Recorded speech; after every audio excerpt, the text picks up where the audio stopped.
안녕하세요. 저는 5년 전에 이혼을 하고 현재 열심히 살아가고 있는 워킹맘입니다. 전 슬하에 예쁜 딸 하나를 두고 있어요. 제 이혼은 남편의 외도 때문이었습니다. 이혼을 했던 5년 전에는 정말 세상이 무너지는 것만 같아서 정말 힘들고 지친 하루의 연속이었고 해서는 안 될 선택까지 고민하며 시간을 보냈어요.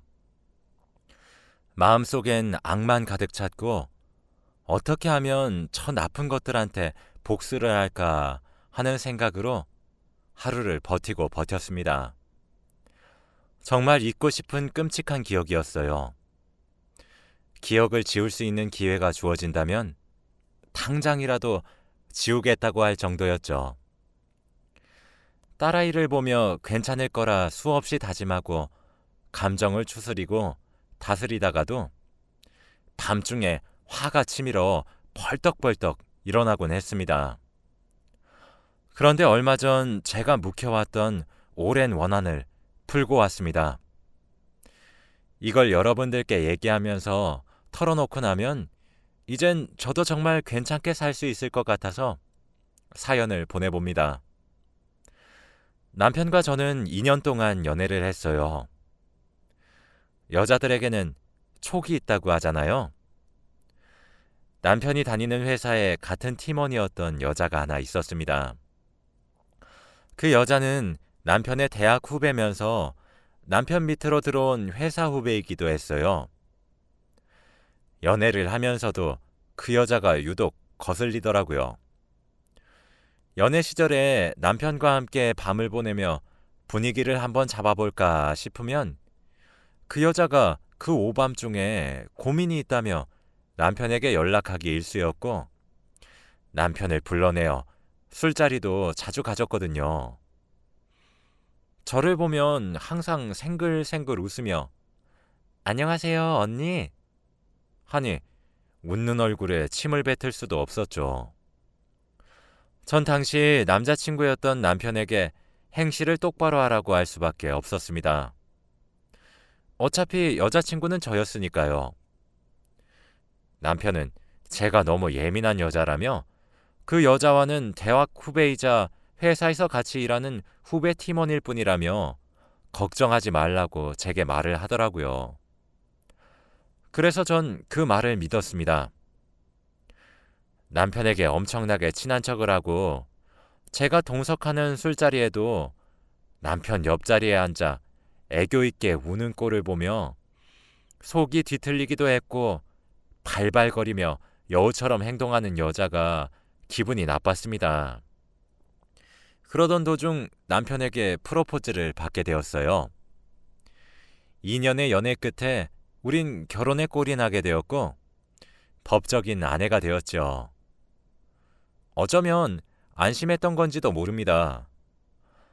남편도 법적으로 가정을 가지게 되었으니 유혹에 넘어가지 않으리라 철석같이 믿었으니까요.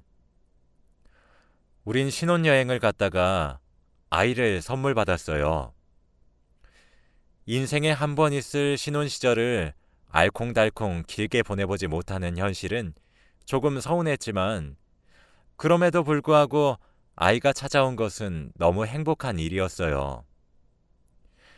임신이 체질이었던 것인지 입덧 한 번 하지 않았습니다. 뱃속에 있었던 아이도 너무 순했고 임신 기간에도 회사를 다니며 일을 했어야 했는데도 불구하고 몸은 전혀 힘들지 않았죠. 임신 사실을 알게 되고 몇 달이 지났습니다. 그때쯤 남편의 회사 일이 많이 바빠졌어요. 저희 양가 모두 지원을 해주실 형편이 아니었기에 저희 형편도 그리 넉넉하진 않았습니다. 남편은 식구가 하나 더 늘고 아이를 케어하려면 제가 휴직계를 내고 아이를 조금 돌보다가 복직해야 하는데 그러기 위해서는 지금 무리를 조금 하는 한이 있더라도 열심히 돈을 벌어야 한다고 하더군요. 맞는 말이었습니다.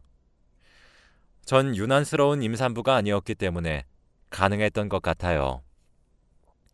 밤낮 가리지 않고 주말에도 일을 하러 나가는 남편을 보니 마음이 아팠습니다.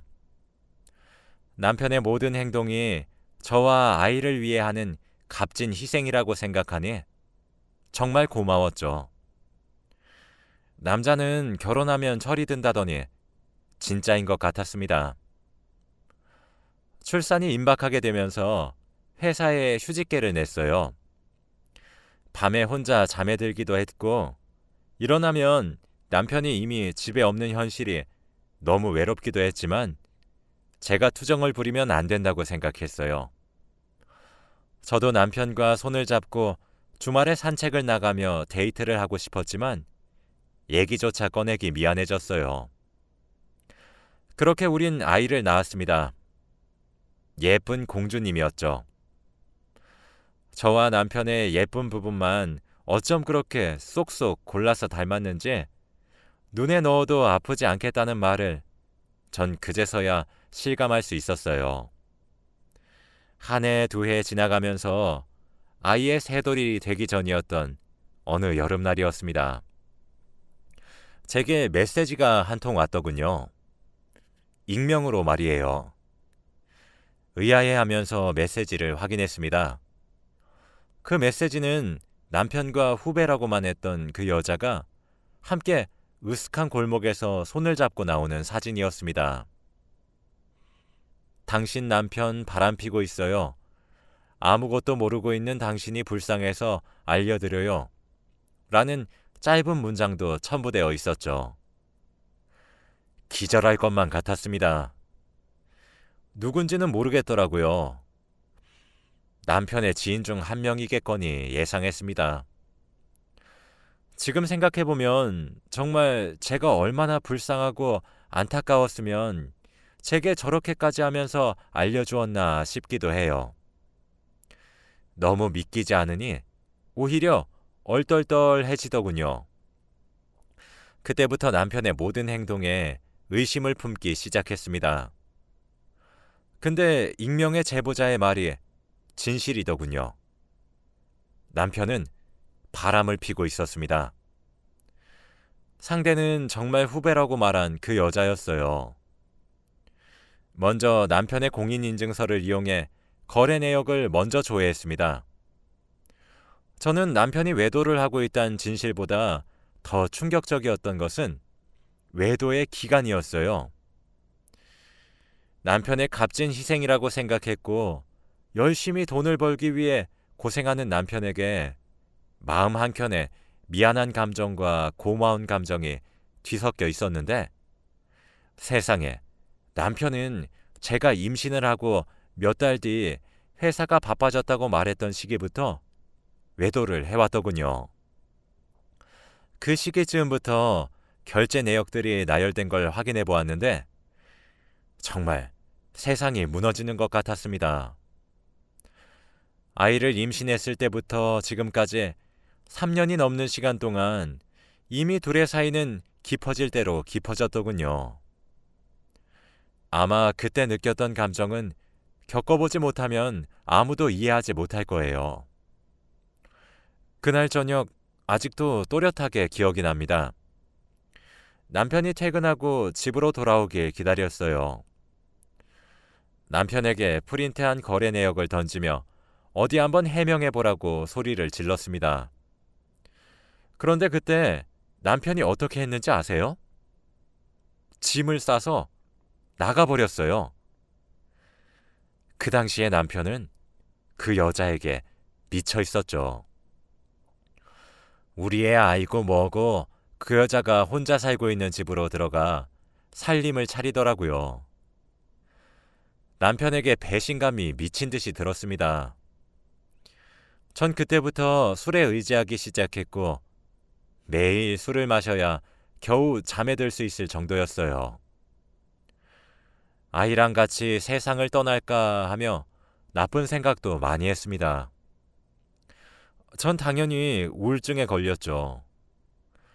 저희 엄마가 제가 하도 연락이 몇 달 동안 제대로 되지 않아 신혼집으로 찾아오셨는데 술병이 널브러져 있는 집안 꼴과 피폐해질 대로 피폐해진 초췌해진 딸의 몰골을 보고 모든 것을 직감하셨죠. 얼마나 억장이 무너졌을까요? 엄마 손에 이끌려 소위 말하는 정신과에 갔어요. 우울증이라고 하더군요. 그렇게 몇 달을 약에 의지하고 술에 의지하며 살았습니다. 꼴에 이런 것도 엄마라고 저만 보면 생글거리며 웃어주고 제가 울고 있으면 달려와 꼭 안아주는 아이를 보며 정신을 차려야겠다고 다짐했어요. 그때까지 이혼은 생각조차 하지 않았습니다. 남편에게 만나자고 했고 남편에게 말했어요. 기다릴 테니 가정으로 빨리 돌아와 달라고 말이죠. 남편은 코드숨을 치며 고민해보겠다고 말하며 저를 비웃고 그 여자의 집으로 가더군요. 그러면 안 되었지만 남편의 뒤를 밟아 그 여자가 사는 집 주소를 알아냈습니다. 남편이 들어가자마자 제가 초인종을 눌렀어요. 문이 살짝 열리길래 문을 젖히며 집 안으로 쳐들어갔습니다. 참, 집골이 가관이더군요. 둘이서 신혼살림을 차렸더라고요.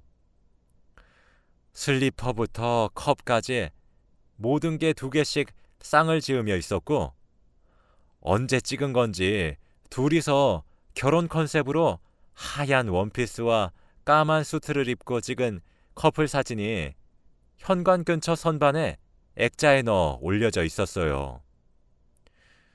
억장이 무너졌습니다. 그럼에도 제가 할 수 있는 건 그 낯짝 두꺼운 상간녀에게 부탁하는 일이었어요. 남편과 제발 헤어져 달라고 말입니다. 지금 당신이 우리 가정을 박살내게 하고 있는 거 알고 있지 않느냐고. 남편이랑 나 사이에 아이도 있는데 아이에게 아빠를 뺏어가지 말라고. 우리 가정으로 남편을 다시 돌려달라고. 그럼 나도 넘어가겠다고 울면서 빌고 또 빌었습니다. 그런데 남편은 그런 저를 내쫓아내려고 하고 있었어요. 그런 남편 곁에 서서 상간녀가 절 내려다보며 비웃으며 말하더군요. 언니, 너무 추하지 않아요? 이거 해도 너무 구질구질 하잖아요. 언니는 자존심도 없어요?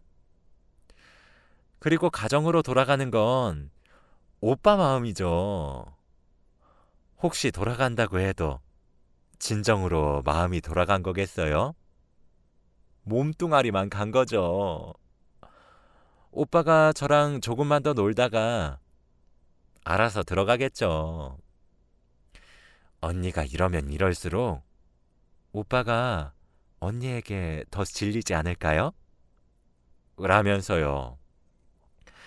어떻게 이렇게까지 모질게 구냐는 제 말에 그러게 남편 관리 잘하지 그랬어요? 라고 했습니다. 그 말을 끝으로 그 집에서 쫓겨났어요. 그리고 남편에게 메시지가 한 통 왔습니다. 한 번만 더 이 집에 찾아오면 절 가만두지 않겠다고 하더라고요. 죄를 지은 것은 2사람인데 왜 그리 당당했던 건지. 마치 세상에 저와 아이 단 둘만 남은 듯 했어요. 저희가 그들의 사랑에 방해꾼이더군요. 이가 부득부득 갈렸어요.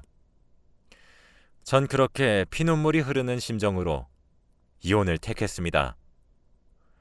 가장 바쁠 월요일에 아이를 친정에 맡기고 난 후 제게 익명으로 도착한 2사람의 사진을 크게 프린트했어요. 그리고 남편의 회사에 찾아갔습니다. 그리고 깽판을 쳤어요. 남편의 부서로 찾아가 남편의 따귀를 내려쳤습니다. 순간 정적이 흘렀고 전 고래고래 소리를 지르며 남편이 상간녀와 함께 나오는 사진을 던지며 네가 사람이야 라고 악을 질렀죠. 부장이며 차장이며 죄다 뛰쳐나와 절 말리더군요. 남편은 제가 던진 사진을 보고 급하게 자리를 비웠습니다. 상간녀는 마침 외근으로 자리를 비웠더군요. 전 눈앞에 상간녀를 데려오기 전까지 못 나가겠다고 버텼어요. 회사의 공기는 얼어붙었죠. 그렇게 2시간 정도 기다렸을까? 그동안 부장님은 제게 머리 숙이며 부하 직원들의 관리를 제대로 못해서 죄송하다며 사과하시더군요. 그때 오랜 시간 상사들이 설득해서 그런지 남편과 상간녀 둘이서 나란히 들어왔습니다. 전 상간녀에게 뛰어가 머리채를 휘어잡고 이리저리 흔들었어요. 네가 원하던 거 이거 아니야? 남편 간수를 잘해? 너나 잘해! 라며 악을 썼고 눈물바람으로 정말 난동을 피웠어요. 하긴 딱 봐도 초췌한 여자가 남편이 바람나서 찾아왔더니 그 후배가 상간녀라는데 어느 누가 절 말릴 수가 있겠나요? 그렇게 회사를 들쑤시고 집으로 돌아갔습니다. 돌아가는 길에 제 손을 보니 상간녀의 머리카락을 제가 참 많이도 뽑아왔더군요. 폭행으로 고소해도 상관없겠다는 생각이 들었습니다. 전 이혼 소송과 상간녀 소송도 함께 진행했어요. 그들이 원하는 대로 이혼했지만 제 분이 다 풀렸겠습니까? 그 이후로도 저는 가슴이 멍울진 채로 살았어요. 당연히 2 소송 모두 제가 승소했죠. 제가 난동을 피운 일이 남편 회사에 전체로 퍼지게 되면서 남편과 상간녀 둘 다 회사에서 잘리게 되었답니다. 남편의 지인으로 알게 된 사람이 같은 회사에 다녔거든요. 제게 소식을 알려주더군요. 불륜으로 소문이 나서 더 이상 직장을 다닐 수 없을 정도였다고 합니다. 2 사람이 일을 하던 업계는 좁디 좁아서 한번 그렇게 소문이 나니까 둘 다 재취업은 꿈도 꾸면 안 된다고 했죠. 2 사람이 퇴사하고 난 이후에도 한동안 소문이 참 많이도 돌았다고 하더라고요.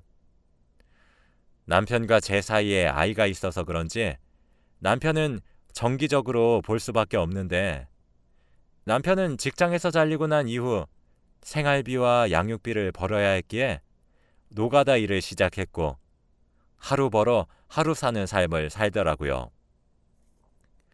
세기의 사랑을 하는 양 당당했던 2 사람은 그렇게 인생이 망하는구나 싶어서 고소했어요. 그런데 그것도 잠시 상간녀는 재취업은 아예 포기한 모양인지 카페를 열어 창업을 시작했는데 이게 대박이 터져서 오히려 더 성공했더라고요. 하늘도 무심하시지. 어쩜 이렇게 세상을 불공평하게 살게 하나 싶었어요. 당연히 모아놓은 돈은 제게 위자료로 털렸고 쥐뿔도 없는 남편은 상간녀에게 버림을 받았죠. 그냥 크게 망신 준 것으로 끝내자 하며 제 스스로 다독이길 몇 년이 지났습니다. 요즘엔 마케팅을 SNS로 하시는 것을 아시나요? 저도 이게 증오인지 집착인지 모를 감정에 사로잡혀 그 여자의 가게 계정을 주기적으로 보기 시작했어요. 그렇게 알게 되었습니다. 상간녀의 결혼 소식을요. 천성이 발발거려 그런 건지 주목을 받지 못하면 죽는 병이라도 걸린 건지 SNS에 결혼을 준비하는 모든 과정을 올려놓았더군요. 시간과 장소까지 아주 상세히 말이에요. 그러면서 이제 운명의 짝을 만났으니 행복한 가정을 꾸리는 일만 남았다고 합니다. 디데이를 헤아리는데 얼마나 기가 찼는지 몰라요. 그래서 전 웨딩드레스처럼 아주 새하얀 원피스를 샀어요. 상간녀의 결혼식에 참석하기 위해서 말이죠. 그리고 대망의 상간녀의 결혼식 당일이 되었습니다. 전 판결문과 익명으로 받은 사진 등을 문서 한 장으로 만들었고 수백 장을 프린트해서 챙겼어요. 다들 아실지 모르겠지만 상간녀 소송이 끝나면 판결문을 받을 수 있는데 판결문에는 피고가 원고의 배우자와 외도를 했다는 내용이 짧게 명시되어 있어요. 결혼식장에 도착했고 전 신부 대기실을 찾아갔습니다. 그곳에서 절 알아본 신부의 표정이 얼마나 처참하셨는지 아시나요? 어찌나 웃기던지 오랜만이야 정희씨. 결혼 정말 축하해. 라고 말을 하고 함께 사진도 찍었죠. 소곤거리며 제게 여긴 어떻게 알고 왔냐고 하더라고요. 전 나는 네가 결혼을 하면 결혼식장에 미친 듯이 찾아와서 회방을 놓을 거야. 오늘은 그 첫 시작 단추를 채우는 날이고 하며 같이 속삭여 주었어요. 제발 결혼을 무사히 하게 해달라고 속닥거리며 제게 빌더군요. 그러게 행실을 똑바로 하지. 안 그래? 네가 하는 거 봐서 생각해 볼게. 라고 말하며 전 일어섰고 나중에 식장에서 보자 정희씨 하며 식장으로 향했습니다. 저도 사람인지라 긴장이 되었어요. 시간이 지나 신랑이 입장했어요. 버진 로드의 출발선에 상간녀가 서 있었고 신부 입장을 나타내는 음악이 나왔죠. 전 하객석에서 일어나 버진 로드에 난입했어요. 신부를 빤히 바라보고 있으니 사색이 되어서 졸도하기 직전인 얼굴이더군요. 웅성웅성거리는 하객들과 당황하는 사회자의 발언들. 그때 저는 가방에 프린트를 해놓은 수백 장의 종이들을 하객석 온 곳곳에 뿌렸습니다. 아니, 거의 붓다시피 했어요. 그리고 신랑 측 부모님 쪽으로 가서 말했어요. 죄송해요. 귀한 아드님 결혼식에 이렇게 깽판을 쳐서요. 그런데 제가 아드님 구해주는 거예요. 상간녀였던 며느리를 맞으실 바엔 결혼이 엎어지는 것이 더 낫지 않겠어요? 라고요. 제가 준비한 종이들이 온 곳에 뿌려져 있는 그 장면은 정말 장관이었습니다. 아무도 저를 말리지 않더라고요. 모두 넋이 나간 듯 했어요. 당장 쫓아내지 않고 뭐하냐는 신부의 절규에 전 그대로 식장에서 쫓겨났습니다. 그래서 그 이후 결혼식은 어떻게 된 건지 잘 모르겠어요. 그대로 결혼을 진행할 수 있긴 했을까 싶기도 한데 만약 그대로 결혼을 진행했다면 두고두고 상간녀란 명칭이 꼬리표처럼 따라붙을 거고 시댁의 죄인처럼 살 것이고 결혼식 자체를 파토냈다면 제가 어떤 남자 한 명의 인생을 구제해 준 것이겠죠. 오랫동안 이를 갈았던 것에 비해서는 소박한 복수였는데 저도 상간녀의 인생을 2번 정도 망치니까 속이 다 후련했어요. 그렇게 깽판을 치고 온 날 이혼을 하고 처음으로 깊게 잠이 들 수 있었습니다. 복수를 해서 그런지 마음에 평화가 찾아오더라고요. 전 사람 인생을 망쳐놨으면 그만한 벌을 받아야 된다고 생각합니다. 남의 가정을 파탄내놓고 행복한 가정을 꾸릴 생각을 하다니 정말 괘씸하다는 생각이 들잖아요. 양심도 없지. 여자가 한을 품으면 온유월에도 서리가 내린다고 남에게 씻을 수 없는 커다란 상처를 입힌 사람들 모두가 같은 경험을 했으면 좋겠습니다. 저는 이혼 후에 아이와 여행도 다니고 여러 추억을 쌓으며 살고 있어요. 다행스럽게 아이는 착하게 잘 자라주었고 곧 초등학생이 되어요. 제가 이젠 정말 상처를 딛고 잘 이겨내서 씩씩하게 딸을 지키며 살 수 있게 응원해 주세요. 그리고 한 가지 더 말해드리고 싶은 것은 너무 참고 사시지 말란 말을 하고 싶네요. 참는 것이 능사가 아닌 것 같더라고요. 제 긴 이야기를 들어주셔서 감사합니다. 모두 행복하세요.